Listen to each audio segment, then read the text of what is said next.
जैसे ही साथियों कल माननीय मुख्यमंत्री जी का एक ट्वीट आता है अशोक गहलोत जी का कि शिक्षा विभाग की आगामी शिक्षक भर्ती में 46,500 अध्यापकों की भर्ती हेतु स्वीकृति जारी की। इसमें L1 के 21,000 पद, L2 के 25,500 पद और विशेष शिक्षा के 4500 पद।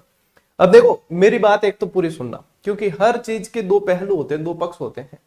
L1 वाले सोच रहे हैं बहुत अच्छा हुआ, पद बढ़ गए। L2 वालों के साथ में ये गलत हुआ है कि कम हो गए। अब देखो यहाँ पे यदि ये पहले की है, ये पहले की प्रेस नोट है जब ये जारी किए गए थे, तो तब क्या था कि देखो कुल 62,000 बताए थे, जिसमें से पहले वाले भी वो शामिल कर दिए थे। उसमें देखो ये L1 के 15,000 पद और L2 के 31,500 पद बताए थे। ठीक है, टोटल 46,500 पद बताए थे और इनको करवाने के लिए ये कर दिया था। अब कंडीशन मतलब इनको कम कर दिए गए L2 को। बात वही हुई कि आपको कहीं पे नौकरी करने के लिए रखा गया, आपको 25,000 रुपए सैलरी बोलकर रखा गया, और जब आप काम करने जाते हैं तो आपकी सैलरी को 18,000 कर दिया जाता है।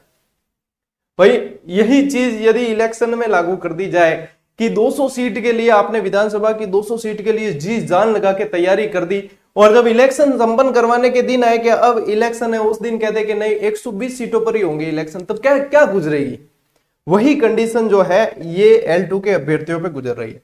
अब देखो L2 के लिए ये चीज है ना साथियों, L2 के लिए ही ये क्यों होता है कि सर आप तो L2 वालों को सपोर्ट कर रहे हो। नहीं, मैं है ना जो सही है उसके पक्ष की बात रखता हूं।